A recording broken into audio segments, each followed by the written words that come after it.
दोस्तों, bank exam cafe के इस एपिसोड में आपका स्वागत है। आज हम फिर से मशीन इनपुट आउटपुट का एक प्रश्न देखने जा रहे हैं। विगत दो एपिसोड्स में हमने सिंगल एलिमेंट शिफ्टिंग के वर्ड्स क्वेश्चंस देखे। आज हम डबल एलिमेंट शिफ्टिंग के क्वेश्चंस देखने जा रहे हैं, तो इस वीडियो को अंत तक देखिए। इस प्रकार के प्रश्न में ऐसे समझा जाता है कि एक मशीन है जिसे एक इनपुट दिया जाता है और वह मशीन दिए हुए नियमों के अनुसार, दिए हुए रूल्स के अनुसार उस इनपुट को अरेंज करती है और आपको आउटपुट देती है। तो चलिए देखते हैं इस प्रश्न में इनपुट क्या है और आउटपुट हमें क्या मिला और रूल क्या है, और जो रूल्स हमें पता चलेगा उन रूल्स का उपयोग करते हुए हमें पूछे हुए प्रश्नों के उत्तर देने होते हैं। तो चलिए देखते हैं कि हमें जो इनपुट दिया है वो क्या दिया है। वह है विन 56, 32, 93, बैट, फॉर, 46, हिम और लाइकवाइज। अब स्टेप फर्स्ट में हम देखेंगे चेंज क्या दिख रहा है हमें, कि स्टेप फर्स्ट में 93 यह जो नंबर है, यह नंबर एक्सट्रीम लेफ्ट में अरेंज किया।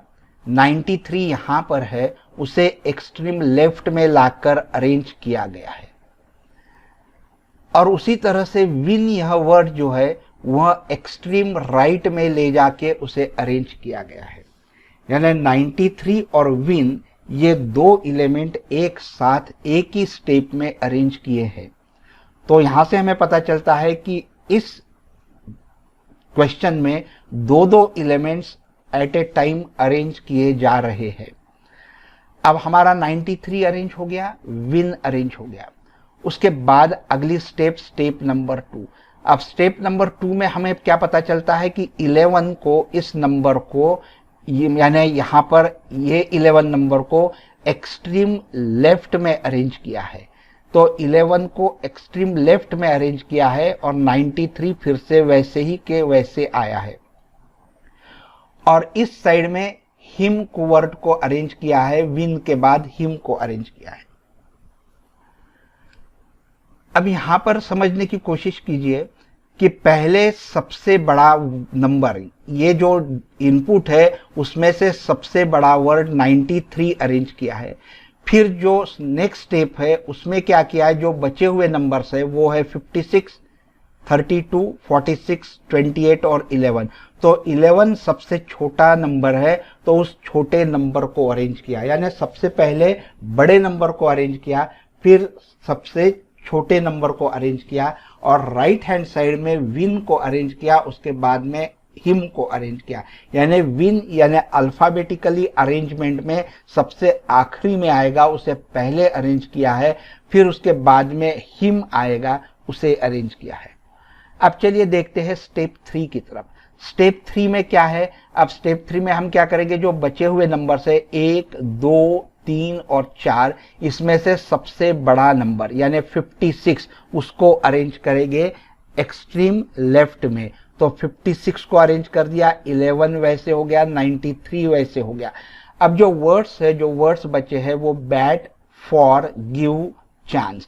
तो इसमें से गिव को इधर अरेंज किया, यानी विन वैसे हो गया, हिम ऐसे ही लिख दिया और उसके बाद में अरेंज किया, गिव को अरेंज किया। अब यहां पर समझने वाली जो बात है, ये जो बीच के जो एलिमेंट होते हैं वो कौन से होते हैं, जो बचे हुए एलिमेंट है। यहां पर हमने 56 को अरेंज कर दिया और हमने गिव को अरेंज कर दिया। तो बचे हुए कौन से हो गए, 32 है, बैट है, फॉर है, 46 है, 28 है और चांस है।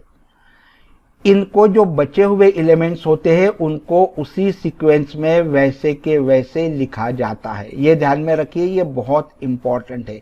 ये जो बीच में नंबर्स होते हैं या जो बीच में एलिमेंट्स होते हैं उन्हें उसी सीक्वेंस में लिखा जाता है। अब चलिए कौन से नंबर्स बचे हैं, 32, 46, 28। इसमें से हम कौन सा नंबर लेंगे, जो सबसे छोटा नंबर है, क्योंकि हमारा 56 बड़ा अरेंज करके हो गया। सबसे छोटा नंबर कौन सा है, ये इन तीन में 28 है, तो उसे एक्सट्रीम लेफ्ट में अरेंज करेंगे 28 को, फिर 56, फिर 11, फिर 93, फिर जो बचे हुए नंबर है वो एलिमेंट्स। इस साइड में कौन सा आएगा, गिव के बाद कौन सा नंबर आएगा, फॉर ये वर्ड आएगा। तो विन, हिम, गिव और फॉर, और जो बचे हुए जो एलिमेंट्स है वो उसी सीक्वेंस में आएंगे, 32, बैट, 46 और उसके बाद में चांस। उसी तरह से दोस्तों अब यहाँ पे दो नंबर अरेंज हो गए हैं। इन दो नंबर्स में सबसे बड़ा नंबर हम लेंगे, क्योंकि छोटे को अरेंज कर दिया तो बड़ा वाला 46 है, तो 46 को एक्सट्रीम लेफ्ट में अरेंज करेंगे, फिर 28, फिर 56, फिर 11, फिर 93, और इधर हम चांस को अरेंज करेंगे, win, give, him, give, for और चांस। और बीच में बचे हुए एलिमेंट्स वो है 32 और बैट। और फिर अगले स्टेप में 32 इधर अरेंज हो जाएगा, बैट इधर अरेंज हो जाएगा, और हमें जो मिलेगा वो जो लास्ट स्टेप होगी वो आउटपुट मिलेगा। अभी हमें इतना देखने की कोई ज़रूरत नहीं होती है, लास्ट स्टेप भी देख ले तो पता चलता है, लेकिन ये मैंने समझाने के लिए एक्सप्लेन किया पूरा। लास्ट स्टेप में अगर हम देखेंगे तो पता चलता है कि ये किस तरह से अरेंज हुआ है, win, him, give, for, chance और बैट, यानी बी, सी, एफ, जी, एच और डब्ल्यू, यानी इस साइड से राइट हैंड साइड से अल्फाबेटिकली अरेंज किया हुआ है। इसी का मतलब लेफ्ट हैंड साइड से रिवर्स ऑफ अल्फाबेटिकल अरेंजमेंट किया हुआ है। और जो नंबर्स है, नंबर्स को हम देखेंगे तो नंबर्स तो यहाँ देख लिया हमने कैसे अरेंज किए हैं। पहले 93 किया, फिर सबसे छोटा किया, फिर उससे बड़ा किया, फिर सबसे छोटा किया, फिर बचे हुए में से बड़ा किया, फिर उसमें से छोटा नंबर अरेंज किया। इस तरह से ये हमें आउटपुट मिलता है। तो हमें नियम पता चल गया कि वर्ड्स को कैसे अरेंज करना है। वर्ड्स को अल्फाबेटिकली अरेंजमेंट के रिवर्स में अरेंज करना है, और जो नंबर्स है उन नंबर्स को पहले सबसे बड़ा नंबर, फिर बचे हुए में से सबसे छोटा, फिर बचे हुए में से सबसे बड़ा, फिर बचे हुए में से सबसे छोटा, इस तरह से ये अरेंजमेंट की है। तो अब नियम का हमें पता चल गया, तो हम अब प्रश्न देखेंगे और उन प्रश्नों के उत्तर देखेंगे। तो दोस्तों पहला प्रश्न स्क्रीन पर है। पहला प्रश्न सॉल्व करते समय थोड़ा समय लगता है, लेकिन उसके बाद के जो प्रश्न होते हैं वो 1 सेकंड में कर लेते हो। लेकिन यहाँ पर हमें क्योंकि स्टेप्स फिक्स करनी होती है कि किस स्टेप्स में हमने सॉल्व किया है, तो हमें आगे के प्रश्न सॉल्व करना आसान होता है। तो हमें इनपुट दिया गया है कि fun 89 at the 2816 base camp, ये हमें इनपुट दिया गया है। और प्रश्न पूछा गया है कि which of the following would be the step 2। Step 2 की जो होगी वो इनमें से कौन सी होगी, यह हमें बताना है। ये 4 दिए हैं हमें अरेंजमेंट, ये 4 अरेंजमेंट में से स्टेप 2 कौन सी होगी। तो दोस्तों सबसे पहले हम तो स्टेप्स देखेंगे कि कौन सी स्टेप कहां पर आएगी। तो सारी स्टेप्स लिखने की जरूरत नहीं है, हम एक आइडिया बता रहे हैं कि किस तरह से लिखना। तो सबसे पहले हमने वर्ड्स को अरेंज किया है और फिर नंबर्स को अरेंज किया है। तो दोस्तों यहां पर नंबर्स को कैसे अरेंज किया है, सबसे पहले बड़ा नंबर 89, करेक्ट। उसके बाद में जो बचे नंबर है उसमें से सबसे छोटा नंबर, तो बचे हुए नंबर में से सबसे छोटा नंबर हो जाएगा 16, तो 16 को अरेंज किया है, बराबर। उसके बाद में जो बचे हुए नंबर है उसमें से सबसे बड़ा नंबर, तो वो कौन सा हो जाएगा 68। दोस्तों उसमें से बचे हुए जो नंबर हो गए उसमें से सबसे छोटा नंबर, तो वो कौन सा होगा 28, उसको लिखेंगे। फिर जो बचे हुए नंबर हो गए उसमें से सबसे बड़ा नंबर यानी वो होगा 53। फिर जो बचे हुए नंबर हो गए उसमें से छोटा नंबर एक ही बचा है, तो वो है 35। अब हम किसे अरेंज कर रहे हैं, अब हम वर्ड्स को अरेंज कर रहे हैं। वर्ड्स को जो अरेंज किया है वो कैसे अरेंज किया है, हमने अल्फाबेटिकल ऑर्डर्स के रिवर्स में अरेंज किया है। तो देखिए दोस्तों हम वर्ड्स को अरेंज करते हैं। वर्ड्स में पहले हमारा क्या आएगा, द आएगा, अल्फाबेटिकली रिवर्स ऑर्डर में द आएगा, THE द। द के बाद जो आएगा वो आएगा हियर आएगा, हियर के बाद में आएगा फन, फन के बाद में आएगा कैंप, कैंप के बाद में जो वर्ड आएगा वो आएगा बेस, और बेस के बाद में जो नंबर आएगा एट। इधर से अगर देखेंगे तो हमें पता चलता है A B C F H और टी अल्फाबेटिकल ऑर्डर है, और इधर से रिवर्स अल्फाबेटिकल ऑर्डर है। तो अब पहले स्टेप में हमने ये अरेंज किया तो हम इसे स्टेप नंबर दे देते हैं, करेक्ट। तो ये हमने कहा लेफ्ट साइड में अरेंज किया तो इसको हम L1 देते हैं, इसको कहते हैं L2, इसको कहेंगे L3, इसको कहेंगे L4, इसको कहेंगे L5, इस स्टेप को कहेंगे L6। उसी तरह से राइट साइड के स्टेप्स को कहेंगे R1 पहली स्टेप, R2 दूसरी स्टेप, R3 तीसरी स्टेप, R4 फोर्थ स्टेप, और R5 और आखिरी वाली स्टेप को कहेंगे R6।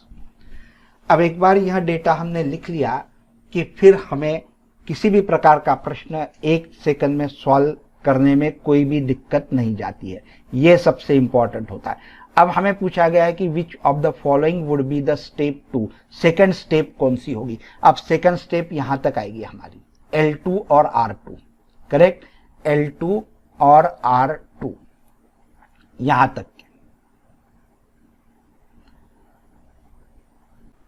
यहां पर सेकंड स्टेप में 1689 लेफ्ट हैंड साइड में अरेंज हो जाएगा, 1689, और राइट हैंड साइड में जो अरेंज होगा वो होगा द और हियर, और बीच में जो आएंगे एलिमेंट्स वो बचे हुए एलिमेंट्स आएंगे। तो लेफ्ट हैंड साइड में 1689 और राइट हैंड साइड में द और हियर। लेकिन पहले हम देख लेते हैं कि जो हमें ऑप्शंस दिए हैं उन ऑप्शंस में आखिरी में यानी राइट हैंड साइड में द और हियर आना चाहिए, तो वो कहां कहां था। तो पहला जो ऑप्शन है उसमें नहीं आता तो ये ऑप्शन तो हमारा कैंसिल हो गया। सेकंड जो ऑप्शन है उसमें भी नहीं आता तो ये भी ऑप्शन कैंसिल हो गया। यहां पर द और हियर आता है तो ये ऑप्शन हो सकता है, अभी से पक्का नहीं है। यहां पर द और हियर नहीं आता तो यह भी ऑप्शन कैंसिल हो गया। तो और दो ऑप्शंस बचे, एक ऑप्शन नंबर सी और एक option number E. Option number C देखते हुए हमें पता चलता है कि सी करेक्ट हो सकता है, लेकिन हमें लेफ्ट हैंड साइड भी देखनी पड़ेगी। लेफ्ट हैंड साइड में क्या आना चाहिए, पहले 16 आएगा बाद में 89 आएगा, क्योंकि पहले 89 को अरेंज किया, उसके लेफ्ट हैंड साइड में 16 को अरेंज किया तो पहले 16 आए। 16 और 89 भी बराबर आ रहा है। अब हमें बीच के भी एलिमेंट्स देखने होंगे, क्या ये बराबर है या नहीं। तो हमारे जो कैंसिल हो गए वो 16 अरेंज हो गया, उसके बाद में 18 अरेंज हो गया, द अरेंज हो गया और हियर अरेंज हो गया। अब ये जो बचे हुए एलिमेंट है, ये बचे हुए एलिमेंट्स बीच में ऐसे के ऐसे आने चाहिए। तो क्या आते हैं, देखिए पहले क्या आना चाहिए, फन आना चाहिए, लेकिन पहले यहाँ पर एट आया है और बाद में फन आया है। तो ये जो अरेंजमेंट है ये गलत है, क्योंकि हमें बचे हुए एलिमेंट्स उसी सीक्वेंस में लिखने होते हैं, फन, एट, 28, बेस, कैंप, 35, 53 और 68। तो वो यहां पर नहीं है, तो हमारा सी ऑप्शन भी कैंसिल हो गया और इसीलिए नन ऑफ दिस का ऑप्शन करेक्ट हो जाएगा। E option will be the correct option. तो दोस्तों चलिए अब देखते हैं अगला प्रश्न। अब यहां पर हमें समय थोड़ा ज्यादा लगा, लेकिन अगले प्रश्न में हमें कुछ ज्यादा समय नहीं लगेगा, 1 सेकंड में हम प्रश्नों को सॉल्व कर सकते हैं। अभी अगला प्रश्न है, हमें इनपुट वही दिया हुआ है और पूछा है कि विच वर्ड और number would be at 7th position from the left in step 4। Step 4 में लेफ्ट साइड से 7th पोजीशन पे कौन सा वर्ड आएगा या कौन सा नंबर आएगा। बहुत आसान है बताना। स्टेप 4 यानी कहां तक होगी हमारी, यहां तक की होगी। हमको लेफ्ट साइड से पूछा है, यानी इस साइड से पूछा है, तो लेफ्ट साइड में हमारे नंबर कौन से आएंगे, पहले 28 आएगा, फिर 68 आएगा, फिर 16 आएगा, फिर 89 आएगा, यानी 4 नंबर तो यही आएंगे। लिखना नहीं है, मैं सिर्फ लिख रहा हूं आपको समझने के लिए। 28, 68, 16 और 89। इसके बाद में बीच में बचे हुए नंबर आएंगे और आखिरी में ये नंबर आएंगे camp, fun, sorry the, here, fun और कैंप। ये 4 वर्ड्स आएंगे, तो इनकी हमें कोई ज़रूरत नहीं क्योंकि यहाँ से हमको 7th नंबर या वर्ड पहचानना है। अब इसके बाद में बचे हुए नंबर्स जो होते हैं या वर्ड्स होते हैं, एलिमेंट्स होते हैं, वो बीच में लिखे जाते हैं, बराबर है।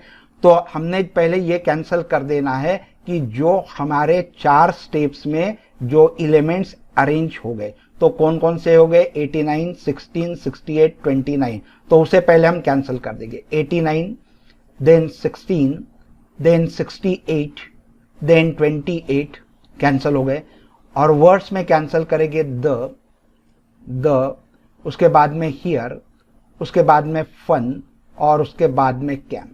अब जो बचे हुए वो कौन से है, एट, करेक्ट, उसके बाद में बेस, उसके बाद में 35 और उसके बाद में 53, ये 4 बचे हुए, ये इसी सीक्वेंस में आगे आएंगे। तो पहले तो ये 4 आ जाएंगे, ये 4 एलिमेंट्स हो गए। उसके बाद में 5वां आएगा एट, 6वां आएगा बेस और 7वां आएगा 35, 8वां आएगा 53। अब हमको कौन सा पूछा है, 7th पोजीशन पे, तो 7th पोजीशन पे कौन सा आएगा, 35 आएगा। तो हमारी C option will be the correct option.